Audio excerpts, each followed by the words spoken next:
Hello, thank you for joining us for the 6th episode of the Cerulean Skies RPG podcast.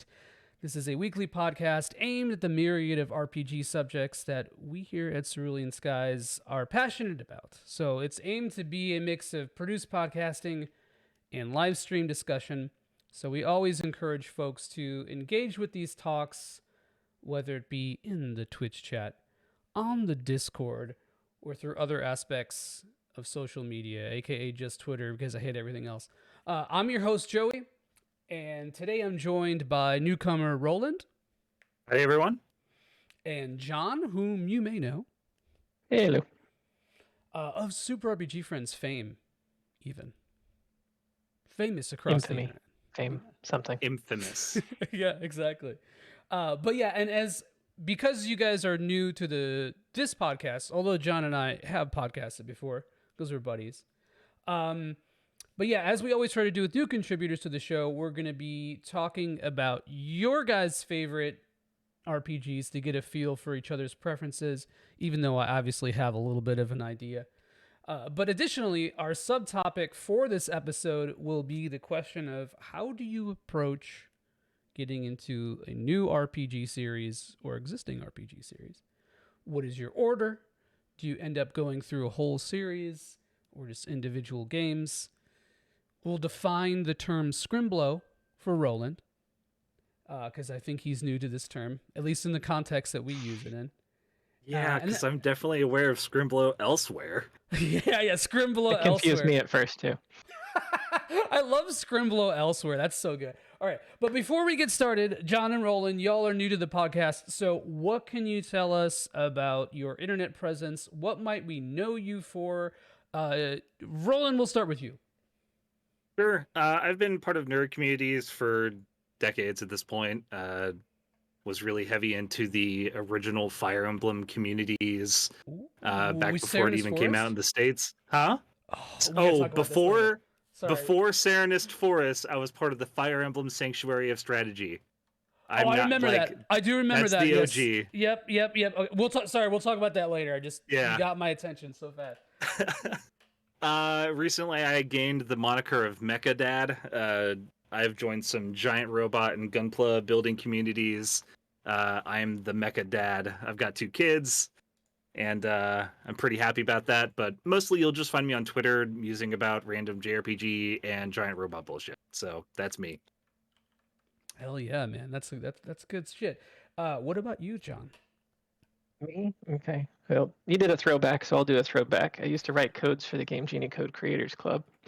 Yo, I didn't know that. And post in the forums there. That was fun. Damn, I didn't know that. You wrote your own hex. Spending hours to just trying to figure out what codes work and what codes don't work and how to tweak them.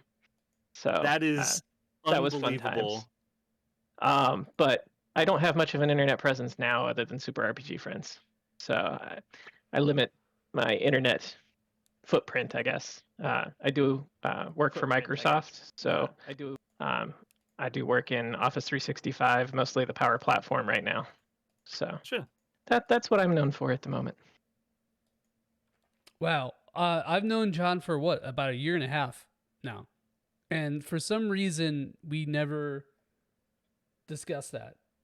So I don't know. I felt like the topic of game cheating was a little taboo in the group. No, absolutely not. If you're playing, please put a pin on this topic because I need to speak about this. Mm-hmm. I'll talk about it later. Let's start out with that, man. That's a good way to fire off the burners. Let's go. So I have things to say about cheating in JRPGs and single player RPGs, and all of that is to say that we are all adults. If I were a teenager, I would prefer, obviously, the untainted experience of playing a JRPG, but good honest. I'm in my 30s. I have a full-time job. I have 2 kids, and I have a spouse, and I need time. So the things like support DLC that they add to stuff like the new Tales games and stuff like that, with extra items to spend money and RPG level ups and stuff like that. Shortcuts. Those are time shortcuts for us.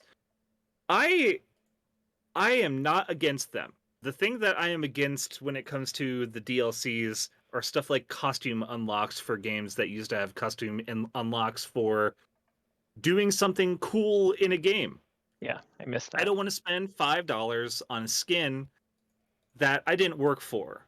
But if I know that's a cool secret in the game to work towards, I'm going to try and work towards that secret in the game to get the cool costume unlock. But just buying the skins outright, I feel like that's more of a premium, like games as a service kind of thing. If I want to have unlocks for grinding out something that's kind of cool, I know this is kind of idiosyncratic in some ways, but I like my time. I like to be able to go play through an RPG, enjoy its mechanics, and if I am trying to rush through to get it done and finished, I am not going to feel bad about dropping a couple of dollars on some upgrades to myself. However, the cheating part of it on the old school games, because I'm old, I'm starting to lose some of my reflexes.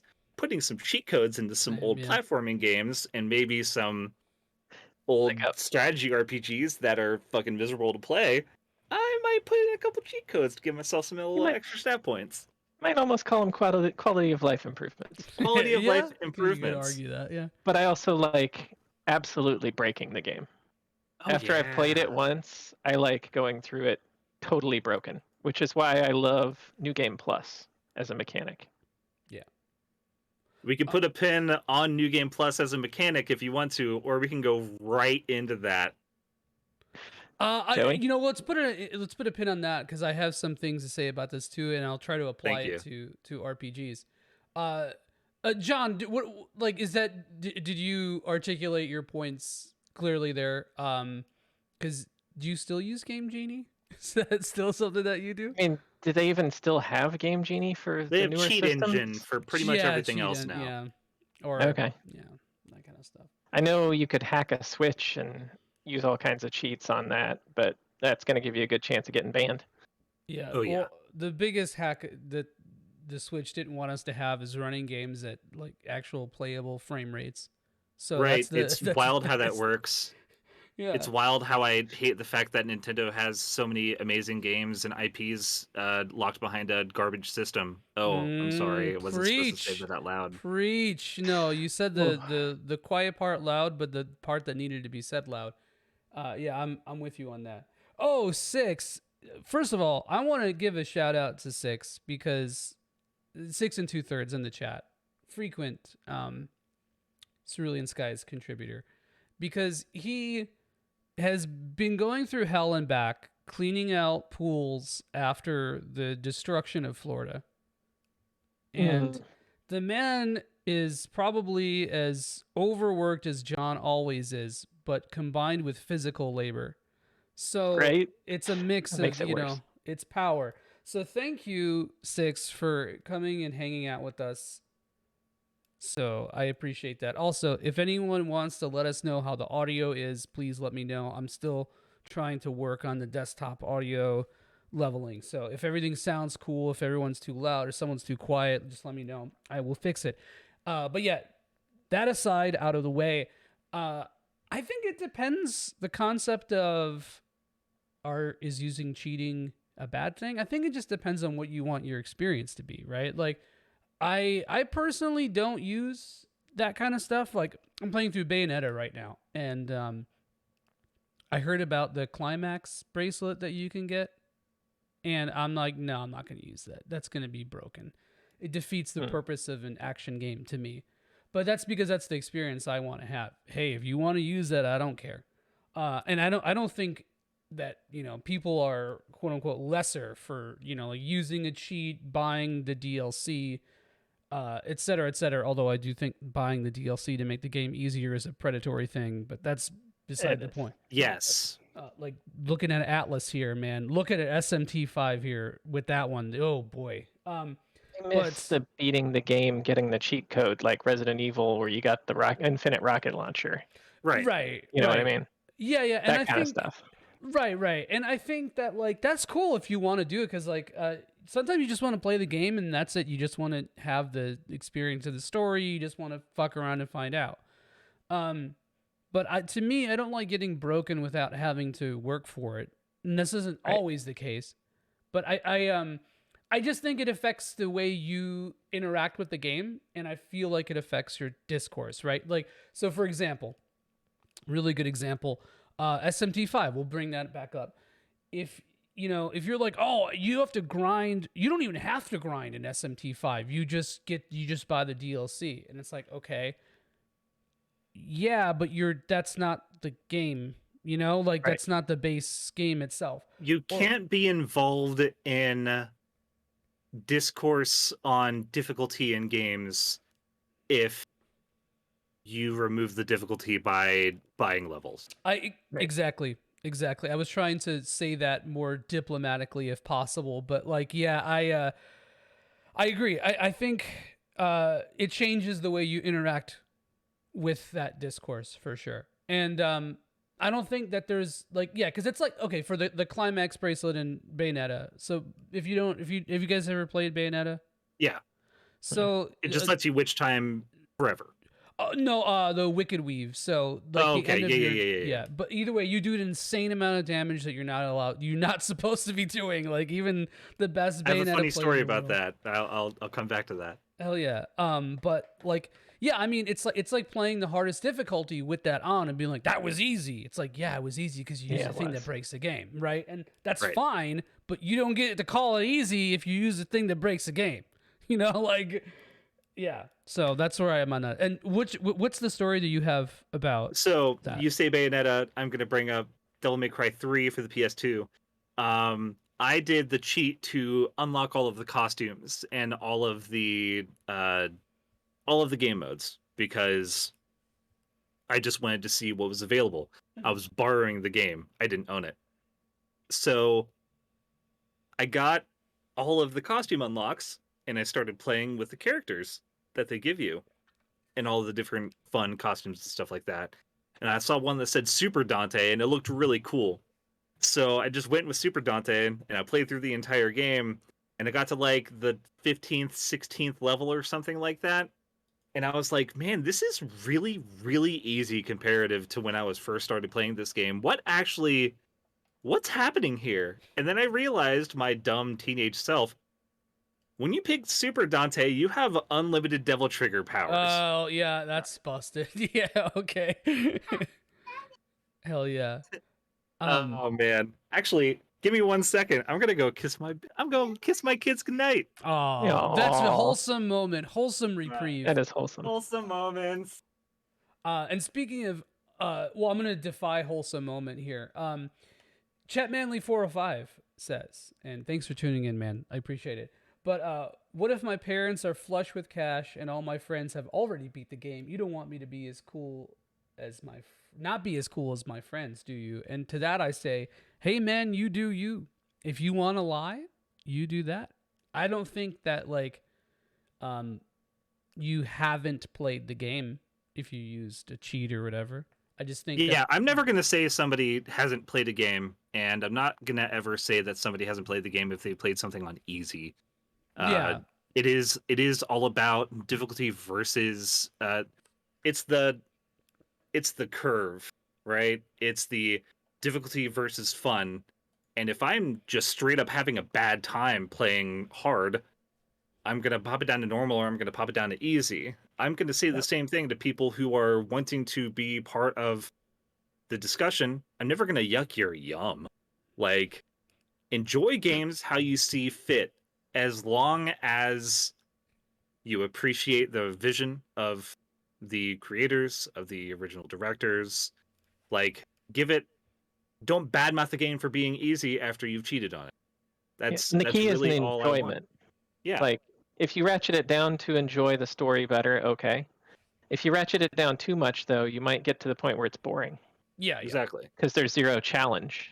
Right. So it's like playing through Final Fantasy VII on the Switch now. you can just turn on God mode essentially and rain through everything with limit breaks, and there's no risk to reward ratio there for me, so I can't play it in that mode. Yeah. And also one of the really good and interesting thing that has come into a good part of the discourse is that there are some people who legitimately can't play a game on a higher difficulty level because of accessibility issues. To that, I say run at the absolute run God mode. Right. If you want to enjoy a game, for it. please enjoy the game. I will say, I have to interject that there's difficulty is not, and I'm sure you know this, I'm just saying it just because, but difficulty is not mutually exclusive with accessibility, right? Like absolutely accessibility, it's somebody who, you know, like is technically handicapped in some way. The Dark idea Souls. Of like, yeah. I mean, like Dark Souls to me is a different, just kind of like a different, like kind of thing. Because I always will say that there is accessibility in Dark Souls, and I know that's a trite talking point, but there is. There's Elden Ring. Look at Elden Ring, man. There could always be more, right? Like, and when we talk about accessibility or things in RPGs, I feel like it especially changes the dynamic because, you know, the whole point of an RPG is literally the role playing aspect, right? So like going in with more options for that just opens up more meta experience to have it. So even if you for some reason snub your nose at accessibility options, which is whack, but if you do, like, just think of it in like an RP standpoint. I don't fucking know. John, you said something? Sorry, I think I cut you off. No. All right. I was just going to mention that I really like what Microsoft's doing in that field as far as their controllers go. The accessible controller is pretty awesome. That shit is amazing. Oh yeah, and I think that that's something that, you know, you're gonna start to see a little bit more with games, and that rules, both physically and game mechanically. So, yeah, I think RPGs in general probably.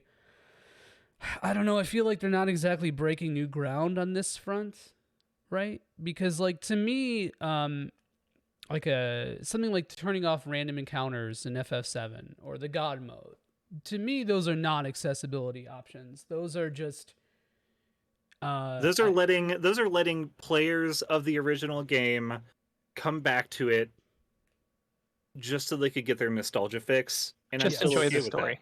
Just to come back and enjoy the story without reading a wiki article about it. Yeah. And I've beaten that game like 12 times, right? Like, so like I put in my dues, you know. I paid to the union. I don't know how many times I've maxed Knights of the Round. I don't know. I've lost count. Dude, I maxed Knights on the Round on 3 people because I hate myself. I've 100% that game like 4 times across Steam, PS4. You guys want a filthy JRPG confession? What? Yes, let's go. Oh, let's do it. I never actually personally beat Final Fantasy VII. Well, folks, if you like Super RPG Friends every Thursday night at 8 p.m. Eastern Standard Time, you could watch us play through FF7, and you could watch us vicariously.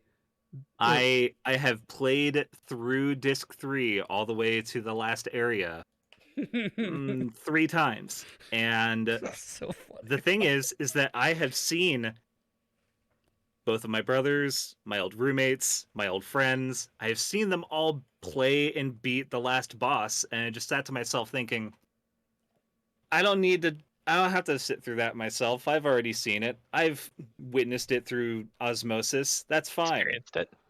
Meanwhile, all of my friends who had beaten that game looked at me and said, Justin, why did you beat Fire Emblem 7 8 times?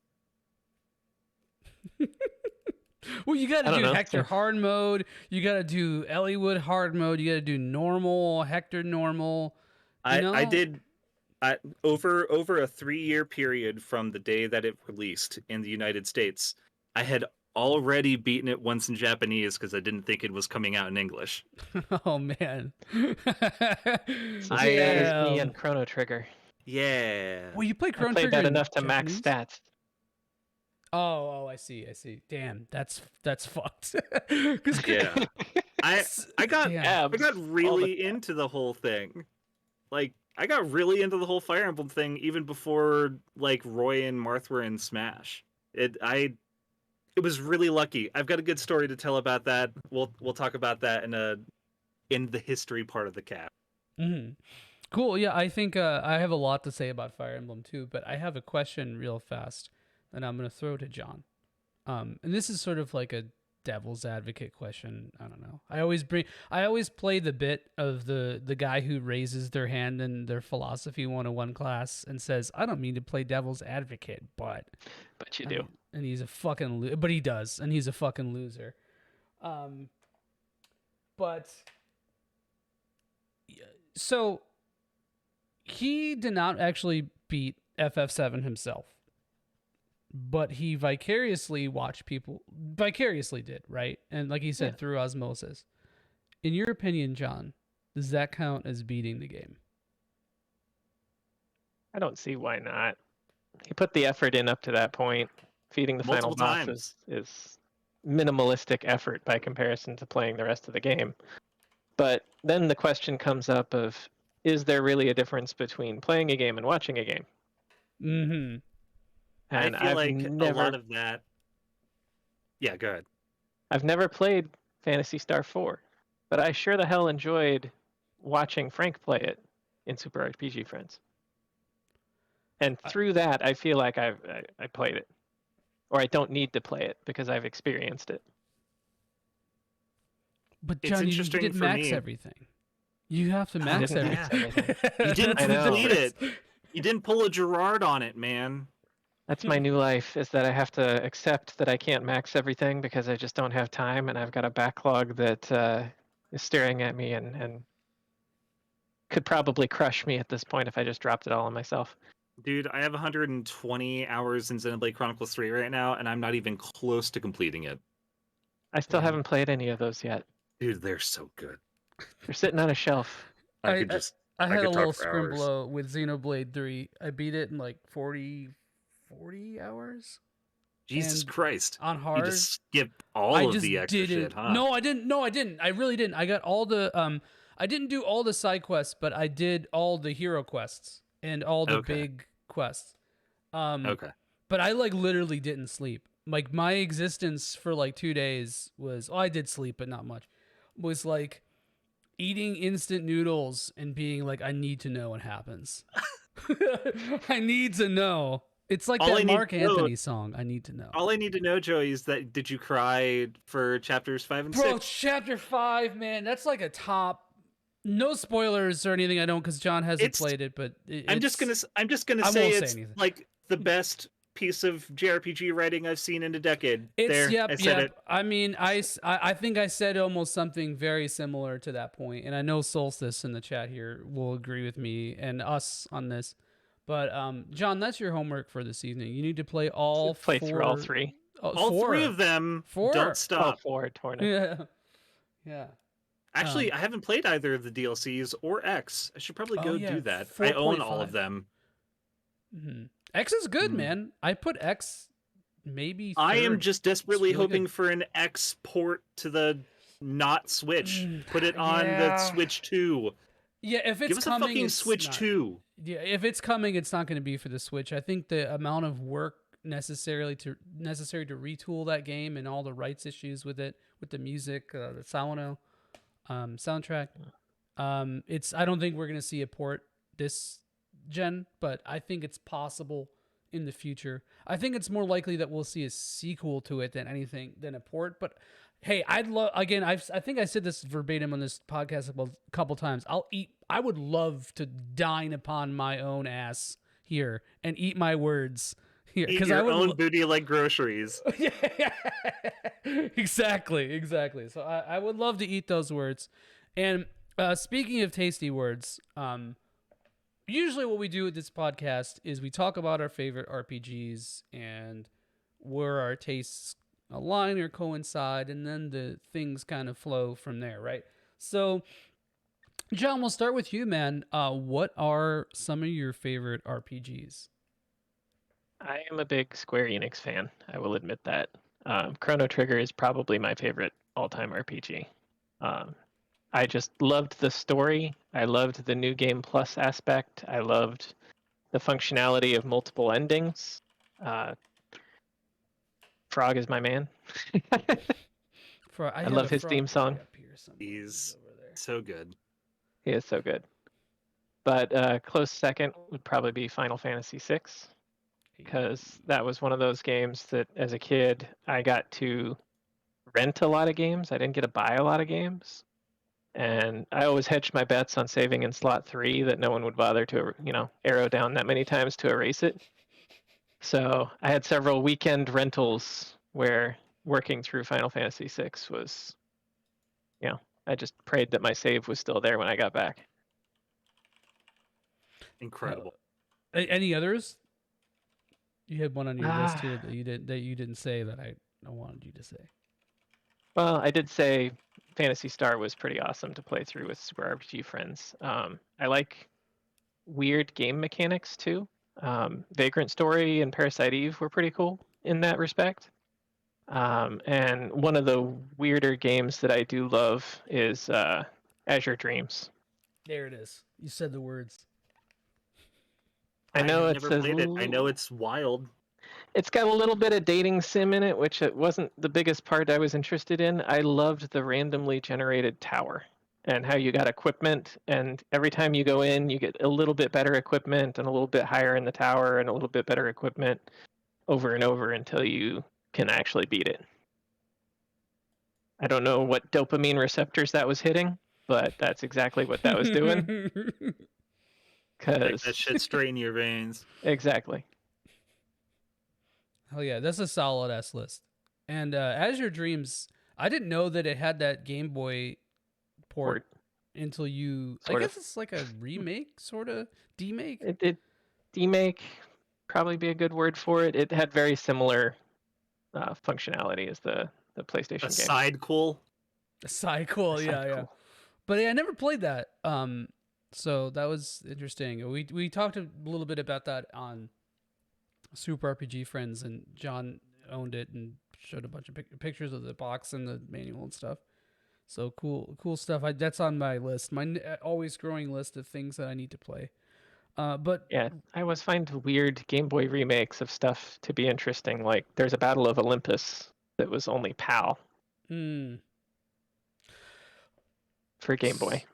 I think there's like a reverse version of this. It's God, I believe it's Sonic Chaos. That was it came out on Game Gear and then got a remake on the Master System in like 1997. That was only in Brazil, which is insane to me. That's so funny. So weird. Sorry, go ahead. John, that story that you have about Final Fantasy VI, somebody in chat, Solstice, Quest 64 was our game. That was me and both of my brothers. We had the memory card. We all had our own slot on the memory card, and we all played through a rented copy of Quest 64 because we didn't have a Super Nintendo. We had a Nintendo 64. We didn't have a PlayStation. We had a Nintendo 64. We all wanted to play JRPGs, but our parents got us the N64, which I love, thankfully. There's so many amazing games on there, but we were all obsessed with JRPGs. And that system was starved of it. So starved. And the one Solstice was that garbage-ass Quest 64 game that we all loved. It is so bad looking back on it. Oh, yeah. Oh, God, it's horrible. Watch a speed run of it, and you'll shit your pants. It's so bad. It's so good. I just said this in the chat, but I'm not an abject hater of Quest 64. I don't think it's a very good game, but I think it's a bad game. The element stuff is kind of interesting, but it's cool. It's a bad game. I don't hate it, but it's a bad game. it's an objectively bad game, but that doesn't mean I don't love it in my heart of hearts. Yeah, I mean that's kind of where I land too. Like I have a little bit of I kind of like I'm a little bit of a quest slut, you know, and that's okay. That's valid for me to be a quest slut. But Brian's It journey, is- no. It's Eurojank, the JRPG. It's like recycled house music. Yeah, just kind of put on a crappy master. It's okay. It's like Gothic 1 on the N64. Oh my god. Also, I hate the N64. I truly do. I that's a console that I would rather I have no fucking desire to ever play physical hardware at N64. Like No thanks. yeah, like You don't like the controller, Joey? you know what The three handles? the controller is it's If you I look actually really like that. closely here, you could see a scar on my. From I'm just Mario kidding. Party. I don't. Oh, From no. Mario Party. The control pad's sick. I like the control pad on the N64, just in a weird orientation. But like it's not like the controller is fine. I think for most of the games. The problem is just the games are they run at like 4 FPS, like they're Yeah. choppy. They look like shit. None of the games are very good because that game was or that console was so difficult to develop for, and You don't just want to play some Ogre Battle 64? Come on. Okay, N64 Ogre Battle also has. 64 is a goat. That game is That is. fucking That great. game is awesome. Yeah, that's Uh, Just saying. The N64 also has the worst port of Mega Man Legends possible, so Oh, that's like a dude. huge ding against it. Fuck So- Mega Man 64. Yeah, no, fuck Mega Man 64. However, it has. I didn't know this until a few years ago. But or maybe like 5 years ago now. But Tony Hawk 3 it got an N64 port, It and did! one of the songs in Tony Hawk's Pro Skater 3 is Ace of Spades by Motorhead. And so because of the Yeah. limitations on that cart, and this is true of 1 and 2 as well, but it wasn't as egregious because a lot of effort went into those ports because they wanted them to be successful. By the time 3 came along, the system is dead and whatever. But the N64 version of Ace of Spades is fucking hilarious. Please watch, go YouTube it or something. It's like 18 seconds long, and it's just a dun dun dun dun dun dun dun dun, and then it's just that, and the only lyric in the song is "and don't forget the Joker." Dun, dun, dun, dun, dun, dun, dun, dun. It's Wow. like super compressed, and that's the N64, man. To me, that is Okay. the N64. We diverged from RPGs, so I have to say that I originally built the setup that I have just so I could have 4-player GoldenEye on 4 screens. I mean, I ain't gonna. Oh, yep. oh, hot take time. Are you ready for this? Oh. Tomorrow Never Dies was better. Really? I don't know about Was that, it but better I for think multiplayer? Yes. You know why? I never tried it. Sticky grenades. Oh, okay. I see. I see where Sticky your mind is. grenades. All right.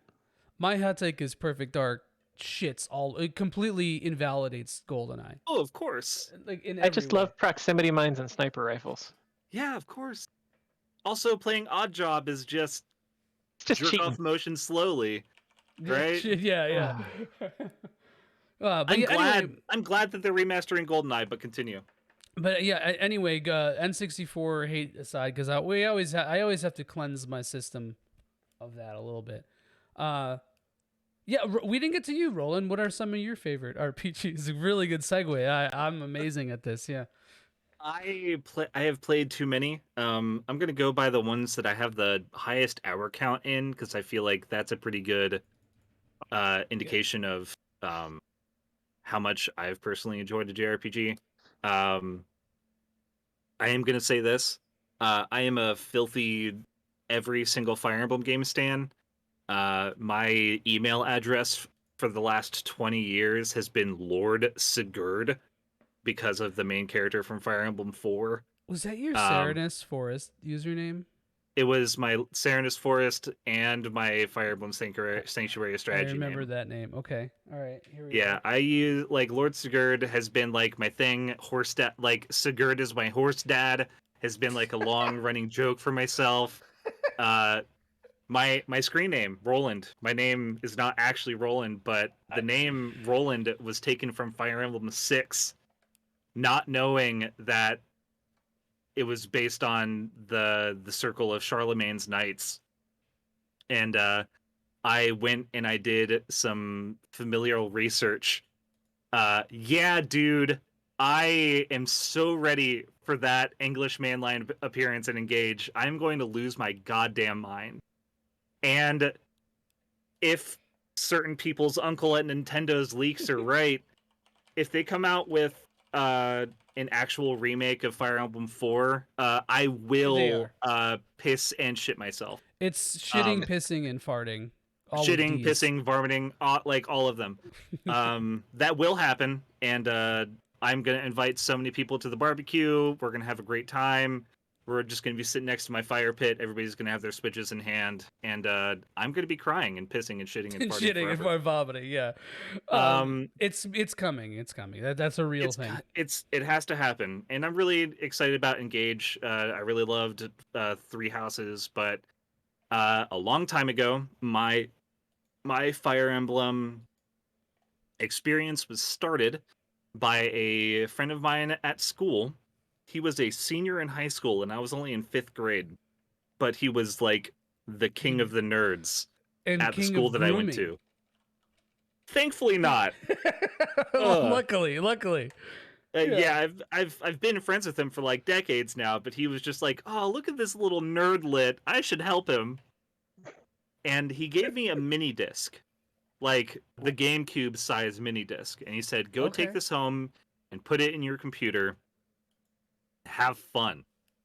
And I was like, I have no idea what he's talking about, but you know what I'm gonna do? I'm gonna do that. So I took the mini disc and I put it in my PC at home, and it had the entire current catalog of Game Boy Advanced ROMs and the Visual Boy Advanced emulator.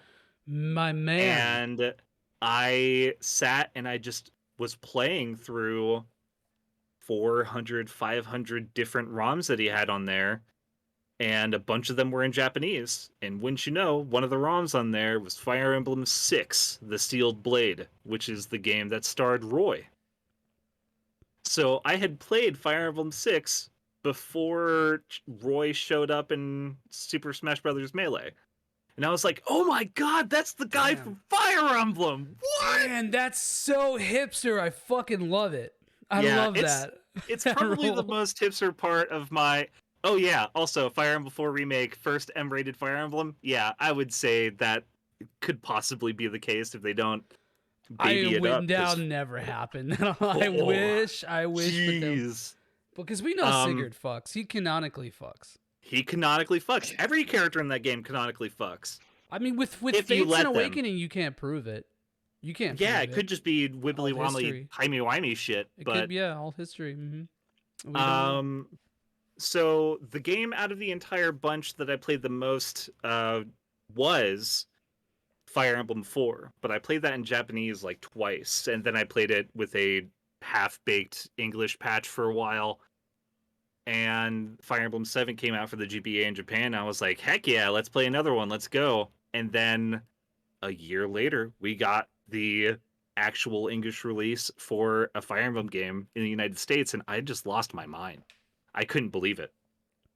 So I played it that year, and I played it again, and then I played it again, and I played it again, and I completed every single path as possible, like as much as possible, all emulated because I was poor as fuck when I was a kid. So I played it through, and then the next year I just downloaded the game and I played it. So I beat it 8 full times. And I think there was an hour counter, and it had like 99. It had like 99 hours on the ticker, but I'm pretty sure there was at least 200 there. I don't know. That's so much. Oh, because restarts. Yeah, just keep on playing over and over again. So big Fire Emblem game. The only ones that I haven't beaten are Shadows of Valentia and the 2DS ones. I didn't really care about the remakes that much since I'd already beaten them on the NES. And actually, out of the Fates trio, I only beat Conquest. I didn't really care about the other ones. That was pretty mid when it comes to it. Yeah. Thank you. Outside of that, let's keep on looking at hour counts for games for me. I had 280 hours in my Tales of the Abyss playthrough by the time I Jesus. stopped playing. I maxed out the grade shop. Talking about New Game Plus, Tales games have the best New Game Plus system out of every JRPG, in my opinion. The fact that it's fully customizable with a bunch of options every single time you beat it, depending on how many. Wow, that is painful Such and a true. good comment. Jesus Six. Christ. Damn. 6 and Ugh. 2/3. Make in us chat uncomfortable, Six. Says Hey, that's Fire why I Move use a seats. bidet. I mean, if you don't, you're fucking up. But 6 and 2/3 in the chat says Fire Emblem is the leading cause of mid-30s hemorrhoids. But okay, to clarify, what he means is not like getting them in your mid-30s. It means that playing them The when you were cause younger, like is the slowly, cause. yeah, like Is the cause. historically, that's the reason. Longitudinal studies of hemorrhoids can all be traced to the first releases of Fire Emblem in the West. So, In this interesting. case, correlation is causation. Exactly. But yeah, sorry, go ahead. You were mentioning Tales and Yeah, Tales of the Abyss. I'm a big Tales of the Abyss stan. I used to identify with Jade Curtis as a character. I used to look like a fat version of him, and I really embraced that a lot. I had really super long hair, and it was nice and straight, and I wore glasses, so Jade was like my role model, which is not great because he's kind of a sociopath. I beat that game like Joker 5 moment. times. Yeah, real Joker moments. Real tip of the hat, miladies kind of shit going on. Yeah, I really love that Fedora at game. one point. It also has Fuck, the God. second. It has the second best JRPG opening ever. Better than Karma. Vesperia's? Oh yeah, definitely beats Vesperia Oh, for I me. love I Vesperia's. love Bump of Chicken. Like they're one of my favorite J-rock bands ever. So Bump of Chicken is just a great band name too, to be honest. It is a good name. And I have to interject to say that John both wore dragon shirts and a fedora. And I had need a long hair. picture. And had long hair. Damn, dude. I need a picture of 90s/2000s John. I almost had a fedora trilby at one point, but I couldn't find one because my head is fat as fuck. We got a big head crew. Hell I got yeah. a big-headed bitch. Let's see. So Tales of the Abyss had 280 hours. Suikoden 5 I beat 4 times, had like 200-ish hours on Wait, that. what game? Suikoden 5. What game? Suikoden 5.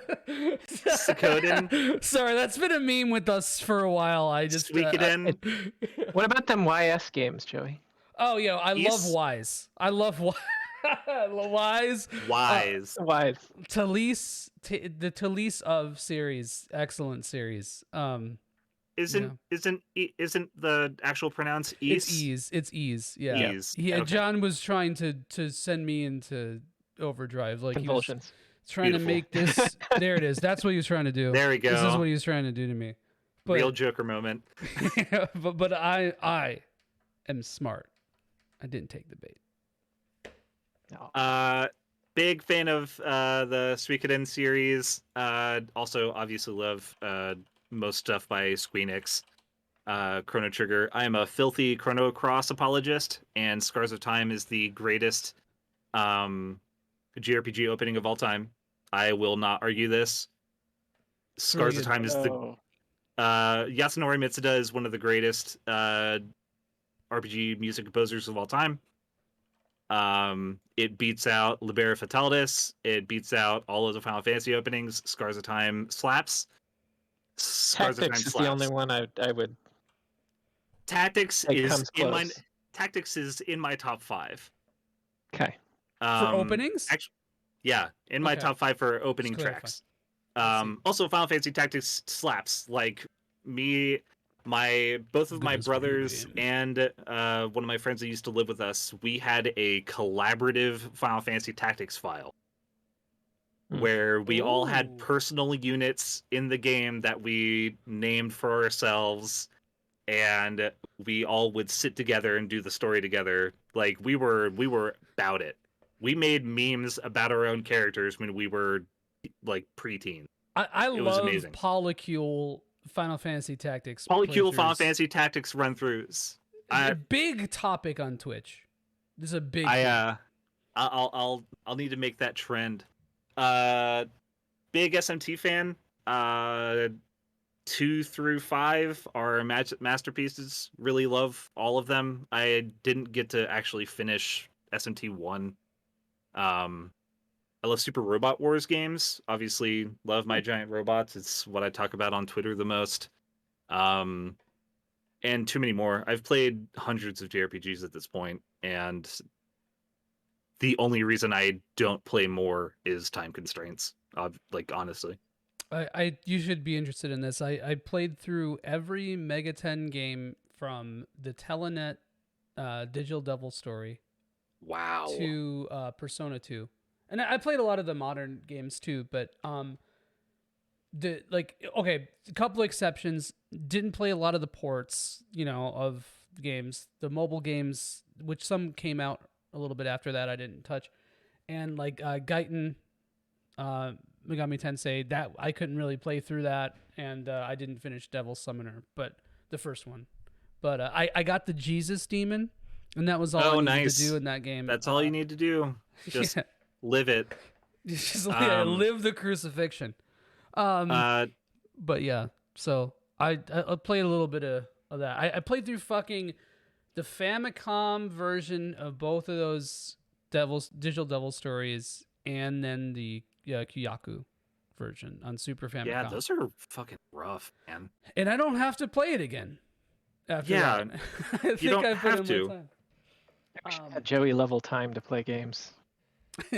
I mean, you could if you just emulate on your PC. That it's like a little downtime. It's like playing a little Pong on the loading screen. Shit, what game was that? It was a PS1 game. Fuck, what game was it? So Namco Bandai had a patent on putting mini games in loading screens, and it ruined it for a lot of other companies. Wow. That a lot of other companies had to stop putting mini games into their.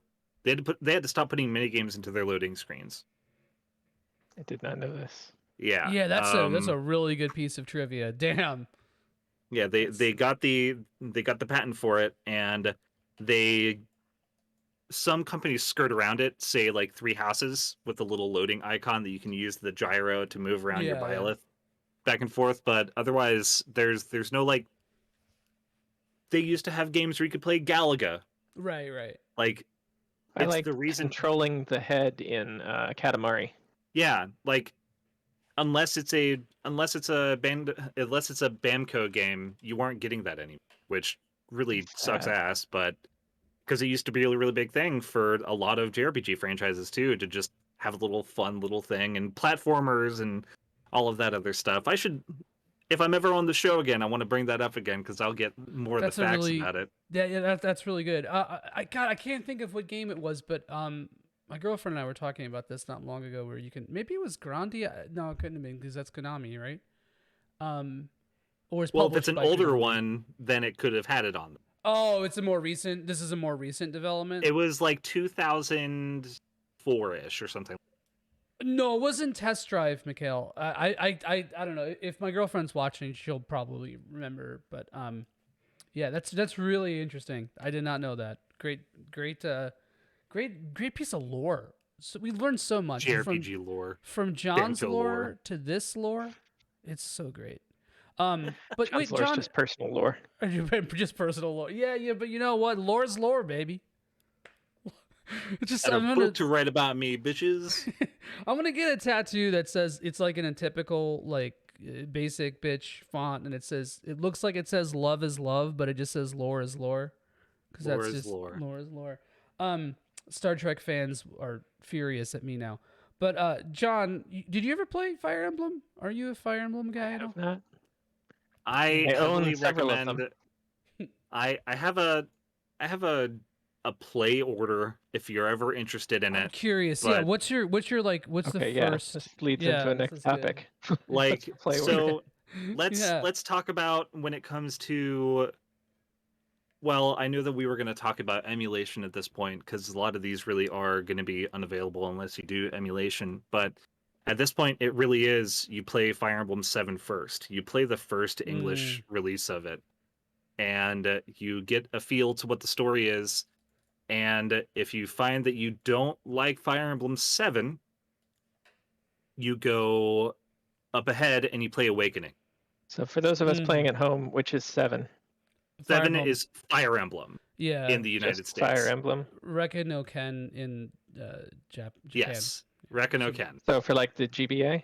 Yes, Yeah. for the GBA. Okay. The second So you play one that Fire came Emblem out. 7, and then if you don't like Fire Emblem 7, you go play Awakening, which is Fire Emblem 12. Okay. I have both so far. So Awakening was like the revitalization of the series, and it's really like you go and you play Awakening, and if you really, really enjoy Awakening, you go try Fates, and if you don't like Fates, you go right to Three Houses, and if you don't like Three Houses, then you're definitely not going to like any of the other games in the series.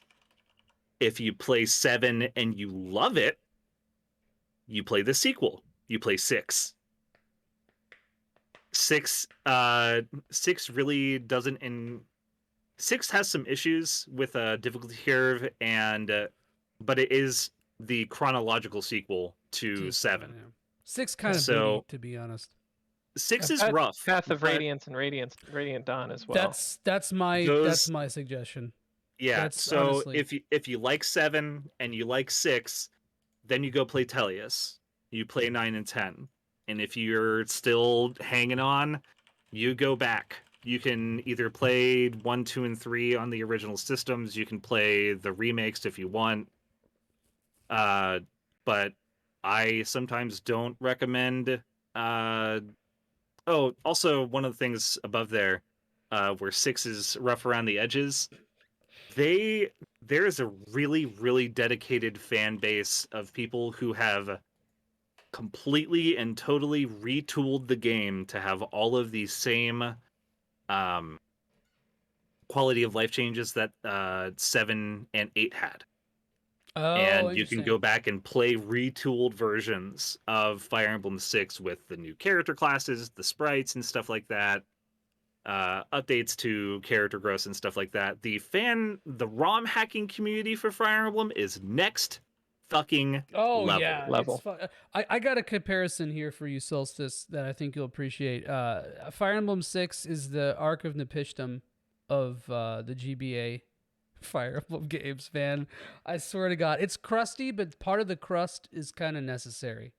I will say, for John in particular, like knowing your preferences and tastes, I think I would go with Fire Emblem 9 or Path of Radiance. Path of Radiance. Yeah, Path of Radiance, probably one of the easier Fire Emblems, but it has a lot of stuff that the GBA games don't have. Skills, like character skills, a couple other things. It's you can't get as RNG screwed in it because you have ways to manipulate your level ups a little bit. Yeah, with save bonus stemming. EXP. Mhm. Yeah. And the game is like it eases you into it without being super boring, because I think one of the things with FE7 is that the Lin scenario is so straightforward and easy that like it might be like what's happening. Pretty boring. Thinking that, But if you're playing on an emulator, you could just hold the space button and right, yeah. just speed up through everything. There's an amount of charm. Hardware. Yeah. There's an amount of charm in the GBA games that is not present in the DS titles, which makes me sad. Like the 2D sprites that you get from Fire Emblem 4 all the way to Fire Emblem 8 are some of the most charming Super Nintendo and Game Boy Advance sprites I've seen ever. I love them so much. The Super Nintendo ones. Oh yeah, there he is. The remake hack of FE6. That is incredible. There is style present in the Super Nintendo sprites for 4 yeah. and 5 that there is so much trust and history packed into both of those games, 4 being the main point and 5 being a interquel, which is an interesting way to put it because it takes place. Thrakia is the best Fire Emblem. Thrakia is so crazy. I said it. I said it here. I could have an entire podcast talking about the ridiculosity and the genius of Thrakia while also saying how much I hate some of the that parts game of it. hates that game hates you. It does not like you. It doesn't respect you. If we're gonna talk about funny. if we're gonna talk about Fire Emblem Thrakia 776, we're gonna talk about the fact that way back in the day, people used to say that Carrion was like the best horse rider in the game. So the first time I played Thrakia 776, I used Carrion the entire time of the game, and it turns out to use absolute bottom tier F tier garbage. I told you And that. the second man. time that I played Thrakia, I dropped him and used any of the other characters in the game, and I just ripped through shit. It's disgusting, but I don't want to drone on about that forever. I will. Actually, that's a good point, John. You like power trips in video games, and FE9 has one of the best power trips in video games ever. We talked about this last week on the show. Ike is one of the most absurdly fucking broken, imbalanced characters in an RPG I've ever seen. You literally Sigurd and Ike are Sigurd, gods. yeah, ooh, yeah, oh yeah. There's a reason Sigurd is my horse dad. But like, you could put Ike in the middle in the final battle of that game. There's like 5 bosses basically, and you can just drop that motherfucker in the middle of all of them and just watch as he just completely, utterly decimates everything. He is immortal. Yeah. Damn. There's nothing else you can say about that. If he gets one proc of his personal skill, that's it. Yeah, it's full health. It could crit. It is a crit. It's insane. Even on the Japanese Mania mode, which is one of the hardest Fire Emblems ever, I think he still is insanely broken. But hey six. Yeah, Orlando is the goat. Oh, dude, no, Ike makes Orlando look like little Timmy. Like, honestly, like just because you can have units that are slap the shit out of Orlando. Like, True. but in Fire Emblem 9, there's you can have you have broken ass units too, but nothing compared to Ike, man. That man is the Ragnell is really busted. So that kind of just ruins it for everybody else involved.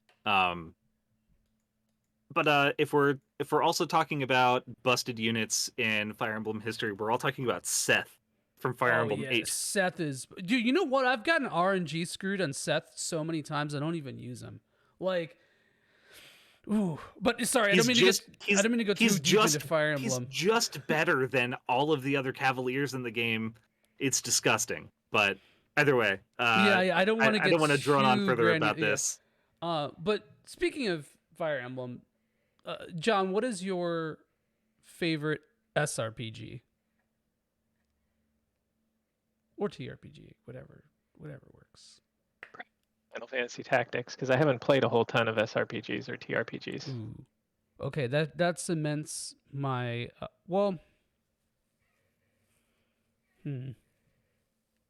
feel like Three Houses is more tacticsy with the way you can build. Three Houses is pretty interesting because like the gameplay loop is miserable after the first time, and you're kind of forced into not interacting after a certain point if you've already beaten the game once, unless you really want to go through the same exact thing over and over again. But also, oh my god, somebody said Rondo of Swords in chat. Solstice. Jesus Christ, I didn't know anybody knew about that game. The DS game? Yes. Yeah. I never finished that. I oh my played god. it on an emulator, and I was like, I need this in English. I bought that.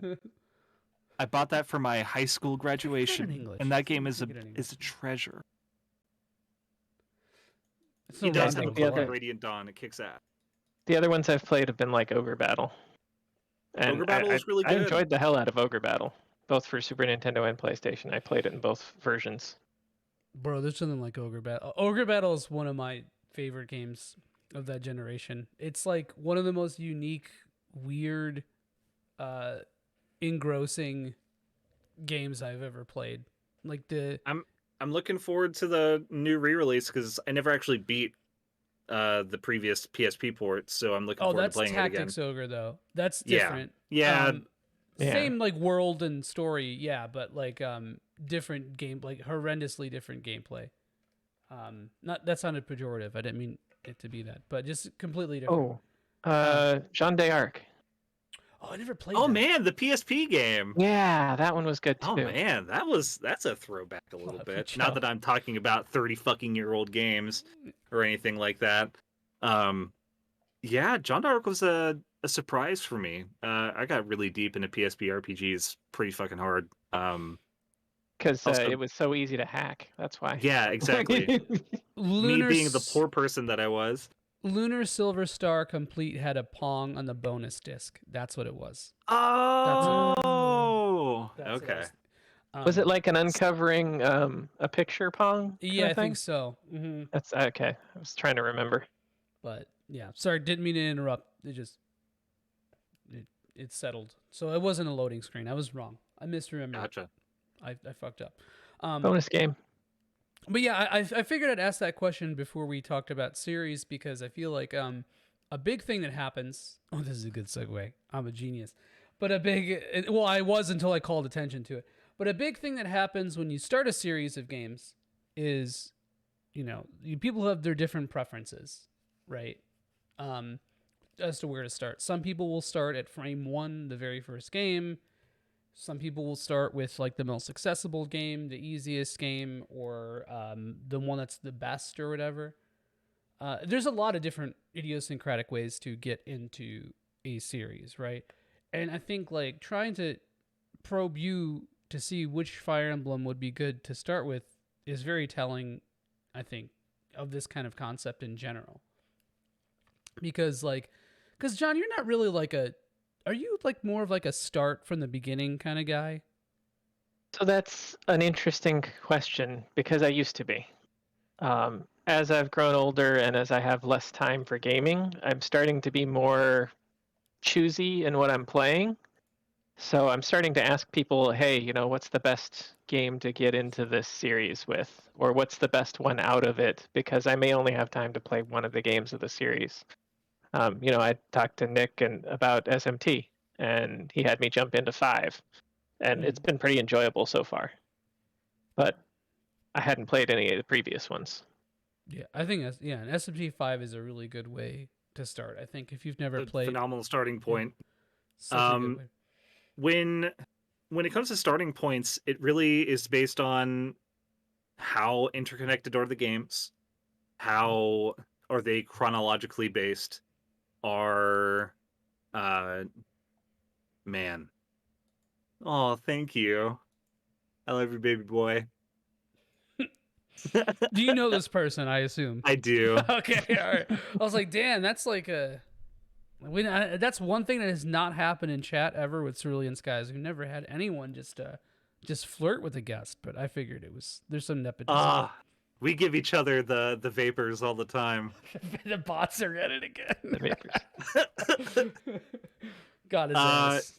So exactly as John said, as I've gotten older, it really is based on what is going to be the best bang for my buck time-wise, because my time is more important to me than the amount of money that I'm spending on a game, because games are really accessible these days. Through emulation, through amazing sales online on Steam, through whatever stuff that we've got on subscription services and stuff like that. Because like for me, let's go to the Tales series, one of my favorite Tales RPGs, one of my favorite JRPG series of all time. I haven't beaten all of them, and I'm definitely never going to beat all of them, but I've beaten a lot of them. And if somebody says I want to get into the Tales series, I'm immediately going to tell them to play the most recent one. A bit, yeah. I think Arise is a really good place to start. Arise is an amazing place to start, and you get to experience what it has become, and then you can go back and you can appreciate the roots. I will also say when there's a lot of incredible entries in a series and you've got your pet favorites, you can't just blurt out and say, I want you to play the pet favorite in that series. Yeah, of course. Like, I'm not going to tell somebody to go play the PlayStation 2 version of Tales of the Abyss on the original hardware because the load times are 30 to 45 seconds long per loading screen. And I'm not going to go tell them to go play the 3DS version of the game either because it's on a tiny little screen. You play the most recent accessible one. You play the one that is your best, most accessible, fun experience. Because also stuff like Zestiria and Berseria and gosh, what are those two? I am blanking. The two of the PS3 ones that I really enjoyed, Zillia 1 and 2. Oh, Zillia, yeah. And even down to like Grace's F, which is like a certified banger. I am a huge Tales of Grace's F apologist. I fucking love that game so much. But I'm never gonna tell somebody who's new into the franchise to go play Grace's F because it's one of my pet favorites. I'm gonna go tell them to play the most accessible one, and I'm gonna go tell somebody to enjoy what is currently available to them. And if they really, really like it, then I'll go tell them to go play my pet favorite in the series. Yeah. But when it comes to my personal experience, though, I have a really hard time playing JRPGs that are not part of an established line of games that I've played before. I'm finding it really hard to find a new series to get into unless it's either directly related to something that I've already played before, or it has also been, I don't know, it's maybe it's the same director for a game series that I really love, or the music is from an orchestra or a musical director that I really love. That's how I'll generally come to it. If I also have to have like hours long discussions with somebody who's already played it to see if it really will strike my fancy, but that's because I'm a JRPG fan. I want to know what I'm getting into first. But I don't know, that has really changed for me over the years. But have you played Ys? I played Ys Origin. So I've played a lot of them. I've played like 6 of them, but I've not beaten any of them. Not for lack of trying, but for me being a shitter and not being incredible at video games sometimes. Like the most I played was Memories of Calcetta, I think. The first Vita one. I really enjoyed that. Calcetta's good. I like it. I played that. I played Origins. I played 1 and 2. Played 7 for a little bit, and I think that's about it. I was about to go buy Nostrum, but I just haven't decided. So, it's a good ass video game. That's a good ass video game. Yeah. Is it better than all of the other recent? My favorite is this actually.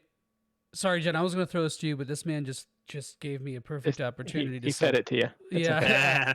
So this is a really good topic because Ys is one of my favorite RPG series, and funny enough, the 2 games that I recommend in the series are probably my favorites, like Origin and 8, both sort of tied. And I think that those are both really good starting points, right? And it just so happens to work out that my favorites are that. Usually that's not the case though. Like, cause one of my suggestions for Final Fantasy would be 10, and 10 is way at the bottom for me. I love 10. I love it regardless of so many things. I have so many memories. I'm gonna give some real hot takes. 10 and Final Fantasy 8, 9, and 10 are all better than 7. Hot take alert. I could see it. No, I'll give you being 9 for a person. maybe, but like I respect it though. I just personally I don't think so. But I also like 8, so I don't know who I am. I really like 8 retrospectively. I was talking to a friend of mine who has gone through a huge amount of JRPGs in the last year, and him and I talk at length about whatever he's currently playing. And the draw system was so broken. Yeah, the draw system is busted, but it turns out that we were all just doing it wrong, especially me when I was a kid. You're not really supposed to go and sit in a battle the entire time trying to draw. But you're not 100% of everything. Wait, that's Wait, what? The fastest way to do it is The easily cards. available to you in the beginning of the game. Yeah, is carding everything some because things you get can't, fat though. fucking stacks of everything. The Yeah, things that you're really supposed to draw are stuff like summons, unique spells, stuff that you can't get from cards. As an adult, playing games with guides is perfectly fine. So going back and playing the most optimal way for an old game that you may have not really liked as a younger person, and going back with the eyes of somebody who is way more analytical and is more willing to follow instructions instead of discover in some cases, you can see that there is a weird, interesting bit of... You can find a really interesting bit of game design in Final Fantasy VIII. Also, Triple Triad fucking rips. I love it so much. I'll say it again. I love it. The FF8 is just the mini game to Triple Triad. You know, it's, Yeah.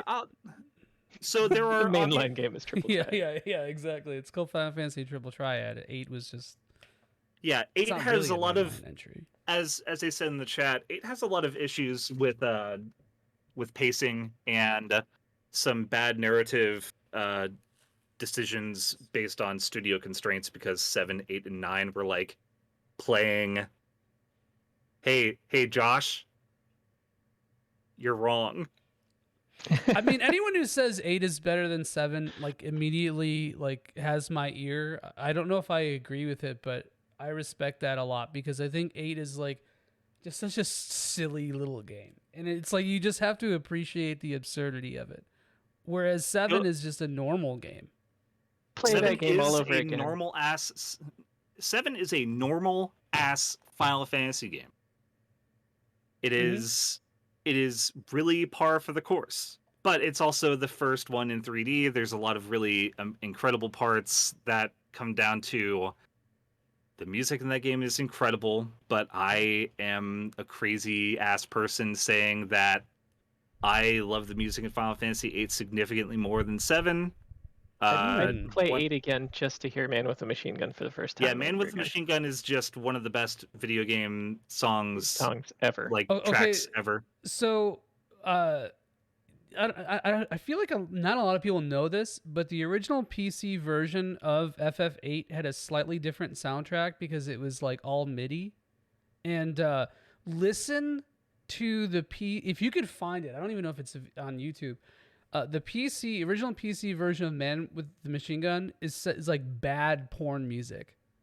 It's so fucking funny. Like, and the first time I got that far in the game was on PC. And so I was like, why does everyone like this? And I replayed it on PlayStation, and like right before 9 came out, and I was like, oh, that makes sense. Yeah, that reminds me of playing the PC port of Mega Man X3. That was a real weird moment. Yeah. Oh, here it is. Yeah, Linky. Fisherman's Horizon is one of the most soothing pieces of video game music ever. I'm going to be on a Final Fantasy VIII retrospective podcast in a couple of months, and the part that I'm guesting on is the Fisherman's Horizon part of the game. So I'm pretty excited to go back, and I'm going to try and play through the PC version of Final Fantasy VIII while I've got the time. So either way, man, but Final Fantasy X, there's a lot of problems with it, obviously, but I also love that iteration of the turn-based battle system. ATB is pretty boring to me. IMO, I like a pure turn-based. And Final Fantasy IX, I was in the age bracket that appreciated it. Huh? That's only 4 games. 1, 2, 3, and 10. Wait, what? Yeah, turn-based. Actual turn-based. Oh, right. Yeah. Well, yeah, 1, 2, 3, 10. Yeah, I just don't really just don't like the ATB system that much. Actually, if we're talking about ATB, like Chrono Trigger does ATB better than any of the Final Fantasy games IMO. But Ooh. actually, I think that's agree. because of the combo attacks being more prevalent there. Dual text. Yeah. Yeah, dual text, tri-text, and stuff like that. Also, if we're going on hot takes as well, I mean, I said it earlier in my part of the intro that I am a super filthy Chrono Cross apologist. I love that game with every fiber of my being. Really enjoyed it. I love Chrono Cross. And I was talking to another friend of mine about age brackets of when people played Final Fantasy IX, because him and his friends, they're all 8 or 9 years older than me. All of them hated 9. And meanwhile, me and my friends that I talk to on a very regular basis all adore 9. It's like the return to fantasy form for Final Fantasy. It was actual classic fantasy game on the PlayStation. Everybody just adored it. I have obviously still a long run with it, but trepidation with that. I have such trepidation. I hear that all the time. Aesthetically, sure. In other ways, I don't agree. 9 was the most. Thank you, Solstice. 9 was the most like modern of all 3 gameplay wise, and like you look at like quality of life apart from the fact that you can't see where to go into things in 9. But 9 had an insane amount. Oh, sorry, I'm getting way off. In the words of Party Posse, we stepped in doo-doo and into the Final Fantasy hole a bit. But also 9 was what, 2000? 2000, yeah. Yes. Okay, also, if we're gonna talk about one last hot take, Final Fantasy 8 is better than 9 only because of Triple Triad. Because Tetramaster is Tetramaster. Tetramaster is a daga doo doo pee pee poo poo. Yeah. It's funny how Tetramaster was pretty easy. That's why it sucks. It's for and it didn't have any benefit in the game. You didn't get anything good from it.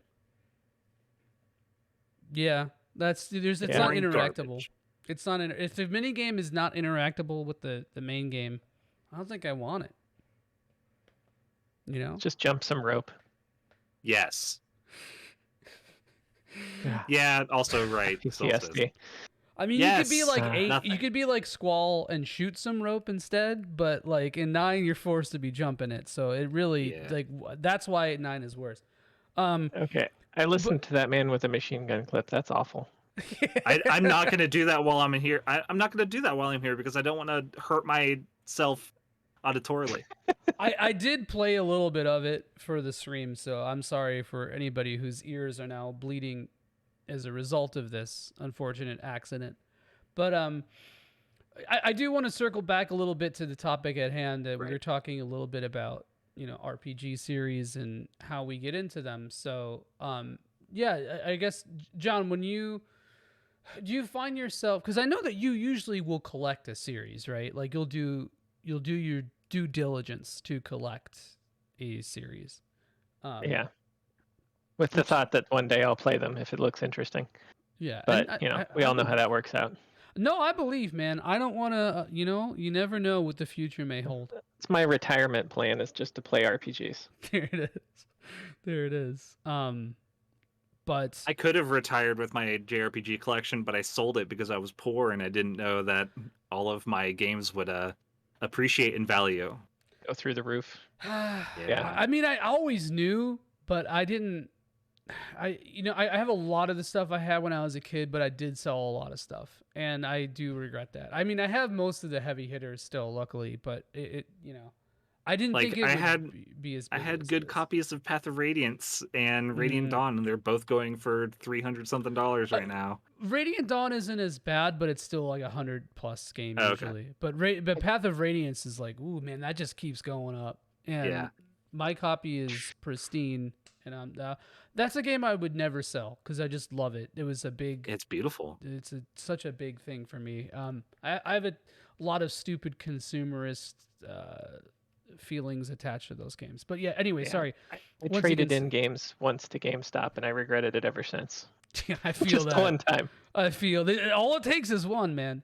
But yeah, so like when John, when you get into stuff, do you usually have as many options as possible, like you personally usually do. So do you end up playing through a whole series when you play a game from a series? Like if I'm like, hey John, play Ys, and you play an Ys game, are you gonna go through and? It depends on how much I liked that game that I played. Mm-hmm. It's kind of like if it was a game that I really enjoyed, I'd be like, yeah, I want more of that, and I just want to consume all of it. But if it's a game that was kind of midline, I may try something else and get distracted and wander away from the series. Mm-hmm. Yeah, I like. Okay, what about this? Because this is something that happens too. Okay, let's say you play SMT5, right? Which you are, and you're like, holy fuck, I love SMT5. This game is amazing. And then you go and you play, I don't know, Nocturne or 1 or 2, and you're like, I like this, but I don't like it as much. And then there's a possibility of that burnout, of being like, I don't know if I actually like this series or if this is a fluke, or I don't know if I have the capacity to play all these. Or the time. Yeah. Has this ever happened to you guys? So, I mean, if you want to go first, I'll let you go first. But I was talking to a friend of mine, and we've currently coined the phrase Atlas burnout. Mm-hmm. He just this year played Persona 3, Persona 4, Nocturne, Shin Megami Tensei 5, and 2 other SMT games, and he's like, I have to take a break or I'm never going to play an Atlas game ever again. Yeah, I get that. So overconsumption. That is, I think, the only negative connotation that comes with watching.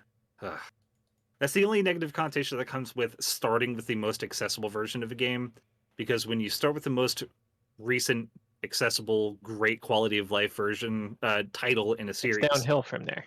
It's downhill from there when it comes to stuff, unless you get the very, very, very, very rare instance of an older game having interesting features that are missing in the newer ones. Mm-hmm. Like, say, Valkyrie profile. Or just having a really compelling story that's going to keep you going. Yeah. Again, Valkyrie profile. Yeah. I was talking to my friend about Elysium, and I'm like, I saw this guy Joie on Twitter. He's got some interesting takes about it, but I'm gonna wait a little bit before I try it.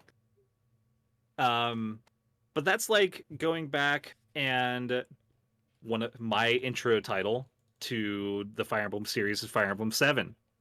But there are things missing in Fire Emblem 7 and 6 that were completely missing from amazing gameplay options that they had in 4 and 5, like character skills and generational systems and all of that incredible stuff that was like really cool, neat features that they did, but they had to scale back because it was a Game Boy game, right? They had system constraints, so they didn't have to put it. They weren't able to put it in until the 3rd Game Boy Advance title for the series.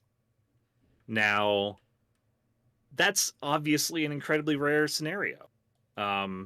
Most games are going to be more accessible, easier to play, not necessarily an easier game. They will be easier for you to sit down and experience. But when you go back, as I said, you get to see the roots and you get to enjoy what was crafted with what was available. Yeah. And I feel like that for me makes me appreciate the artistry and the the progress that they've made as the series has moved on. Like, go play Tales of Fantasia for the Super Nintendo, and then go play Tales of Fantasia for the PSP after it's been remade 4 times, and the difference is staggering. I like Super Famicom more. I know you don't like the newest version of Fantasia? It's good. I feel like it. There's something got lost in that. There's an old school charm. Yeah, and I feel like usually that's kind of like a what is it, like just a talismanic thing to me. But like for Fantasia, I feel like that the vibes based as Solstice but feels based. Yeah, that's what that was. I think something I'm having to let go of is, as a kid, like I said, I rented a lot of games, but when I did get to buy a game, I played the living hell out of it. So I wanted 100% a game at that point. I'm having to really let go of the 100%ing. It's a really good point. Because SMT5, I started playing it with that mindset, and I was getting every demon, and it was going so slow that I was starting to get bored.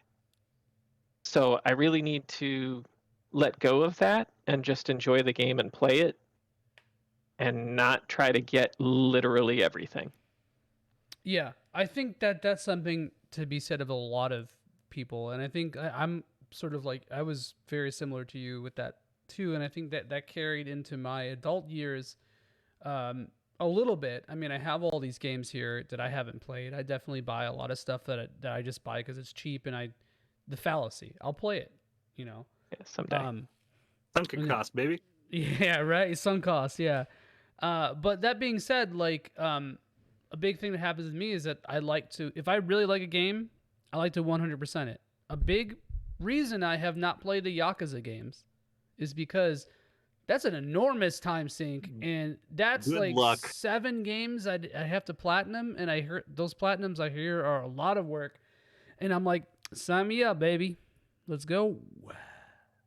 I did it with Kiwami right into my veins. I did it with Devil May Cry on Xbox, and I was like, "Ooh, man, it's painful. My hands hurt. I have arthritis now." Experience, yeah.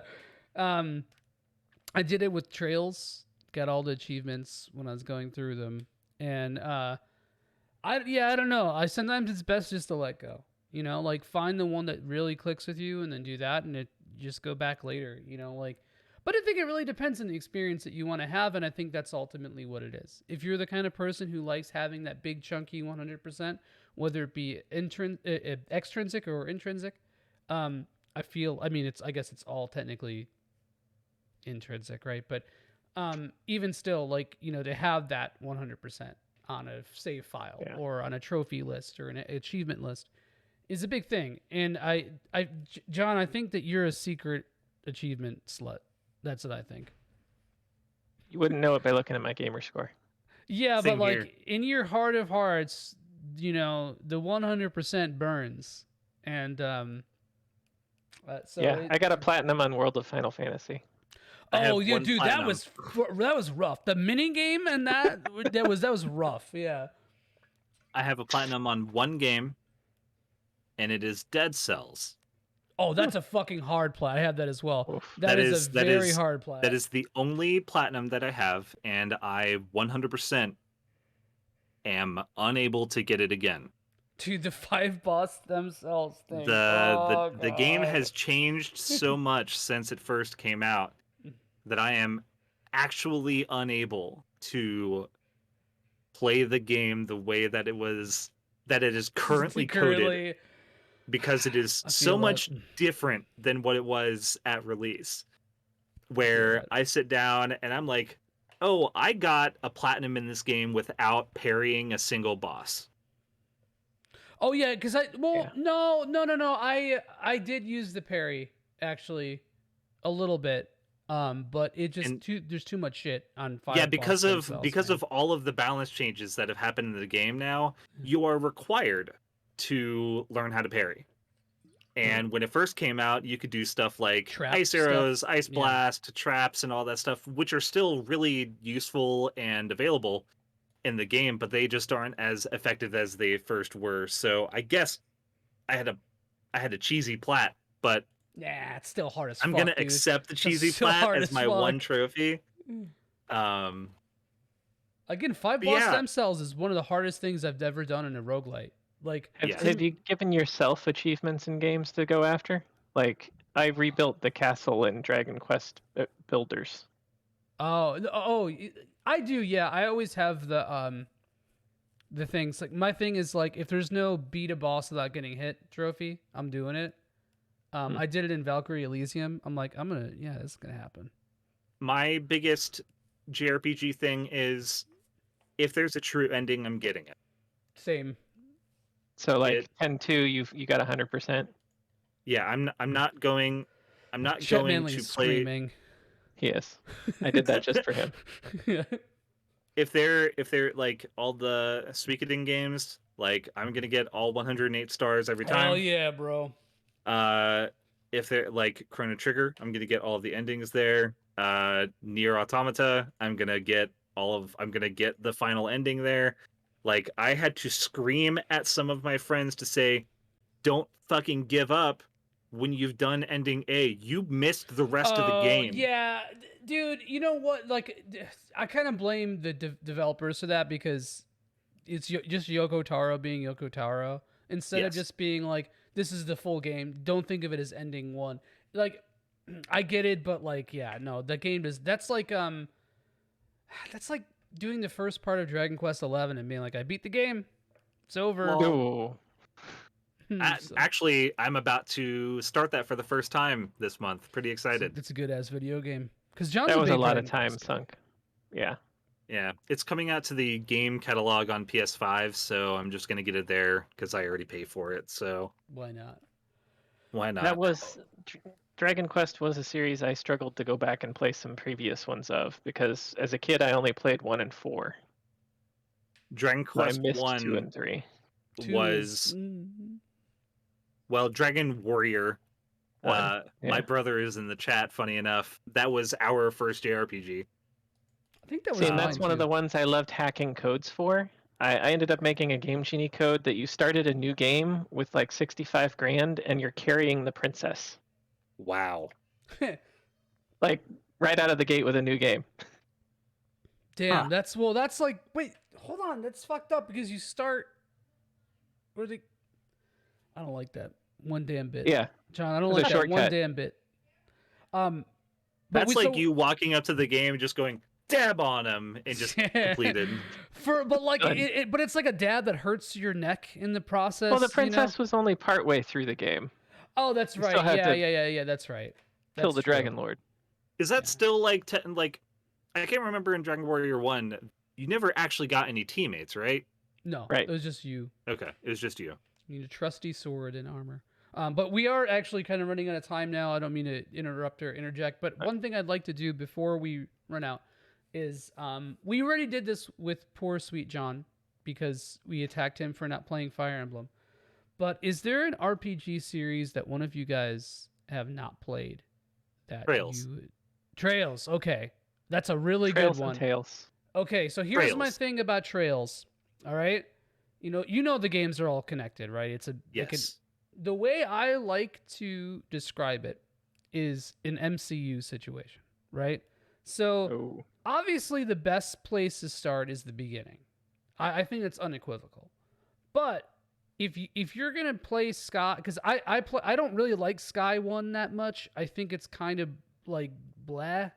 It's got a lot of really good things about it, but there's something that happens toward the end of the game that I don't like at all, and I think it almost ruins how I feel about the game. I think I'm the only person to ever say that. But like, I like Sky 1 a lot, but I don't like it a lot compared to the other games, right? If you are okay with getting things spoiled for you, because if you start with Zero or Cold Steel or Kuro, which that's not even out yet in the US, but if you start with one of those games, you're going to get spoiled for big plot developments in one. But my thing is always, especially with RPGs, is it's about the journey, not the destination. And if a spoiler or a plot twist getting spoiled from a game, it ruins the game for you, then maybe it's not that good of a game anyway. Maybe you're playing it for the wrong reason, and let's Star Ocean 3. So like, that's the one that's my exception to the rule. Oh my god!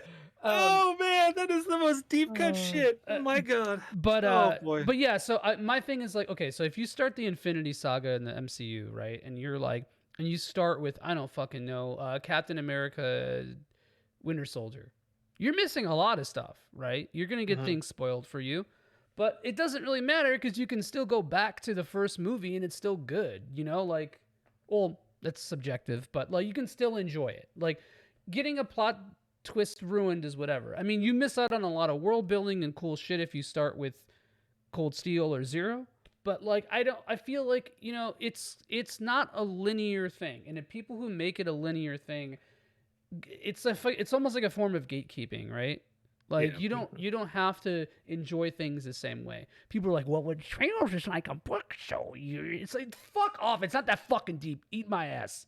Like it's a serious riddle with anime tropes. It's not as good as you fucking think it is. I love Trails, by the way. I just hate Trails fans. But yeah. I think if so, my suggestion for you as a Trails nubile is to find to decide to make that deliberation. Keep in mind 3 Sky games, 2 Cross Spell games, 4 Cold Steel games, an intermediary game, and then 2 new games that haven't really come out yet. Probably won't come out for like another year and a half. Yeah, that whole drama surrounding the Kuro no Kiseki is pretty fucked. The translation's there. You just have to release it. Yeah. And then you have Nayuda, which is kind of like a very distant related thing. But so either way, that's like 400 hours, bro. Yeah. You know, like it depends on how hard you want to scrim blow and how much you want to devote your current life to playing through these games, right? So it's like, yeah, if you want the whole fucking experience, every little grain, you know, just start. Obviously, you're gonna start with Sky. But if you're like, you know what, I like horny class. I fucking love it. That's why, you know, Persona 4, one of the, you know, I love being horny in class. I'm gonna start with Cold Steel. Do it, man. The battle system's better. It might be easier to get into, or better yet, start with Zero. Zero is a really cool vibe. It's a little bit more punk than the other games. Okay.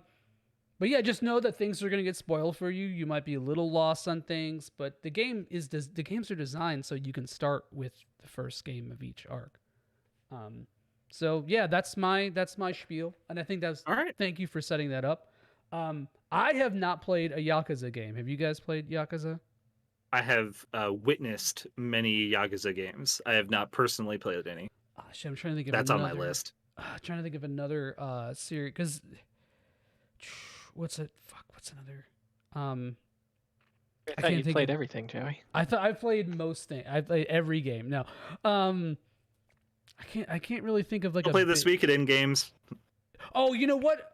Well, I played Suikoden 1 and 2. I in a little bit of 3. I never played 4 or 5 or Tier Chris or. Tier Chris is garbage. So is it? It's expensive garbage, unfortunately. Yeah, expensive garbage. Play order for that is 5, 1, 2, 3. Tactics in 4 never if you're a baby. 4. Wait, hold on. So that's the chronological order. The actual chronological order is 4, 5, 1, 2, 3, and 4 tactics 5, 1, 2, 3. I see. Okay, I see. But 4 has. I'm gonna say this, and it's gonna sound really fucking stupid. 4 has the simultaneously best and worst run cycle for a main character ever. If you've ever seen a Olympic power walker like this, yeah, that's how he runs. Beautiful. It's garbage art. Man, Valkyrie Elysium's run is awful too. It's a Naruto run. I just don't understand it. It's bizarre.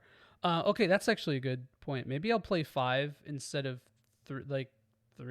Like I'm gonna play the 5 remasters. 5 is really, really gorgeous.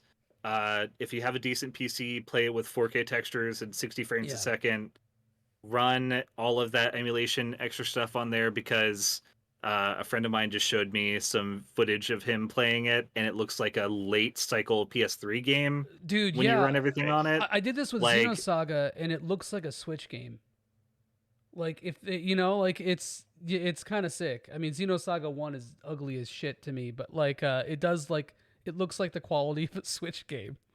It's insane. Yeah, that's actually a good call. Maybe I'll do that when I eventually play Suikoden. And I think, John, we already got you with Fire Emblem, right? With Fire Emblem, yeah. Cool. Well, this is a lot of fun, guys. That time just fucking flew by. Anything that you guys want to say, or put a little cherry on top of anything? John, how about you? Anything to wrap up? Oh no, I just plug Super RPG Friends, but you can do that for me. Oh well, I was gonna give that to you. What's Super RPG Friends, John? Super RPG Friends is Joey, myself, and Frank, and guests coming in to play old school RPGs. We've gone through a couple of seasons already. Super Nintendo, Sega, and we're moving on to the PlayStation season. We're starting with Final Fantasy VII here in about a week. Yep, Roland's favorite. Cool, yeah. And you don't really use social media, right? Do you want to plug your Twitter? Because you just made Twitter. I literally just made a Twitter account, so Frank had someone to tag. Okay, all right, fair enough. I'm really stoked for Final Fantasy VII. We're going to be watching The Spirits Within this Sunday in preparation for that. So join the Discord. Hold on. Do we have I think we have a shout-out command. Hold on. Yeah, there we go. Yeah, there we go. There we go. You can go there and join the Discord and all that kind of stuff from there. As always, for Cerulean Skies, you can join our Discord from our links here, which you definitely should if you're not a part and you want to talk about RPGs, action games, fighters, find places to play with people, stream your own kind of thing. We do a lot of like multimedia stuff. We're doing a drive my car watch on Tuesday as well. It's going to be a lot of fun. And also Kelly is going to be streaming Eastward after this podcast. Nice. So if you guys are not doing anything, stick around and watch that. And Roland, how about you, man? Plug your stuff. Let us know where to I'm TS_Roland on Twitter. As I said, I tweet about giant robots, JRPGs, and random musings. I don't have anything to plug, but I will say that this is some of the most fun I've had recording a podcast in a super long time.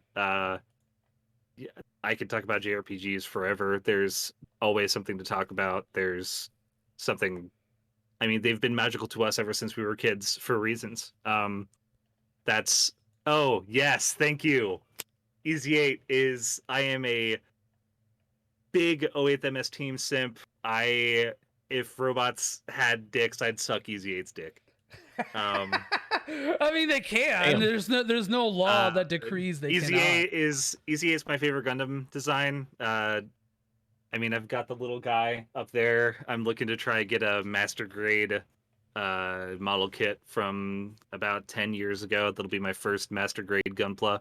I'm gonna try and start maybe posting builds online for Gunpla. I just started making again. Oh, here's Grandpa. Yeah. 0070 and 0079. I just started watching the original run of Gundam again.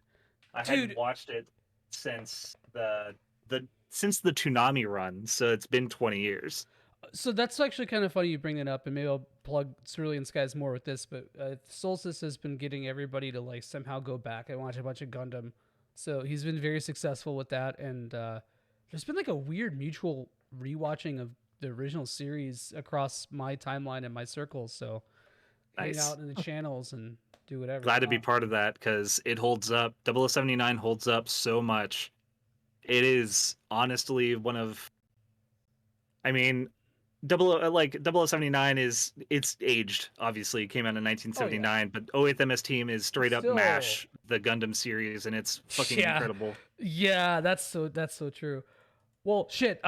Thank you guys so much for joining us. This is a lot of fun. The way Thank you that for having me. This is so fun. dude, Yeah, it was anytime. enjoyable.